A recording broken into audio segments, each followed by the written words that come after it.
अमेरिकी राष्ट्रपति Donald Trump ने नए सिरे से ट्रेड वॉर शुरू कर दी है। ट्रंप ने इस बार स्टील और एल्युमिनियम पर इंपोर्ट टैरिफ को 25% से बढ़ा करके 50% करने की बात कही है।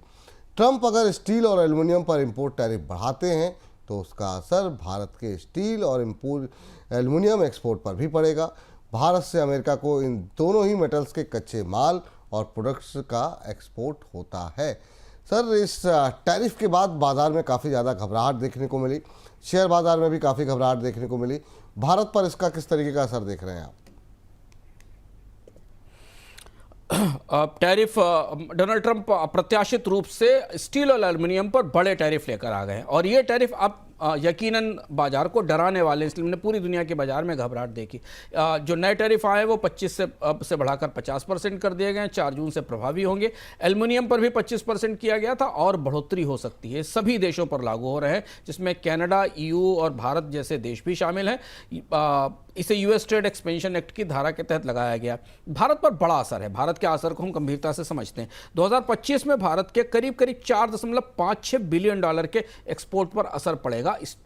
स्टील में करीब 3.1 बिलियन डॉलर के प्रोडक्ट्स होंगे और कच्चे स्टील पर करीब 58.75 करोड़ के कच्चे स्टील एक्सपोर्ट पर असर पड़ेगा। एल्युमिनियम में भी करीब 86 करोड़ डॉलर के आसपास के निर्यात पर असर पड़ेगा।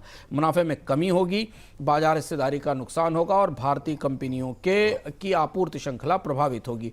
भारत ने डब्ल्यूटीओ में जवाबी कार्रवाई के लिए अपील भी की है। यह मामला इससे पहले भी था। भारत ने इससे पहले भारत पाकिस्तान के बीच संघर्ष के बाद अमेरिका के रुख को देखते हुए डब्ल्यूटीओ में इस मामले के लिए अपील की थी। अमेरिकी कंपनियों को इससे अमेरिका की स्टील और एल्युमिनियम कंपनियों को इससे लाभ होने की संभावना है। तो क्या मान के चलें कि इससे दुनिया भर में सर क्या इसकी लागत बढ़ती हुई दिखाई देगी स्टील और एल्युमिनियम की? देखिए, जो आंकड़े मेरे सामने उसके हिसाब से स्टील और एल्युमिनियम के इंपोर्ट की लागत, बीसीजी का आंकलन हमारे पास है। स्टील और एल्युमिनियम इंपोर्ट की लागत में करीब 22.4 बिलियन डॉलर की बढ़ोतरी होगी इन टैरिफ से। और जो डेरिवेटिव उत्पाद हैं, जो इनसे बने हुए उत्पाद हैं, उनकी लागत में करीब 72 बिलियन डॉलर की बढ़ोतरी होने की संभावना है। यूएस में महंगाई यकीनन बढ़ेगी, बेरोजगारी बढ़ेगी, उपभोक्ता सामान महंगे होंगे। अमेरिकी स्टील की कीमत $1180 पर टन तक जा सकती है, जो कि दुनिया में औसत करीब 690 टन है, लगभग 2 गुनी हो सकती है, क्योंकि अमेरिका में भी स्टील की क्षमताएं इतनी नहीं है। डिमांड ज़्यादा होगी, स्टील की आपूर्ति रुक जाएगी।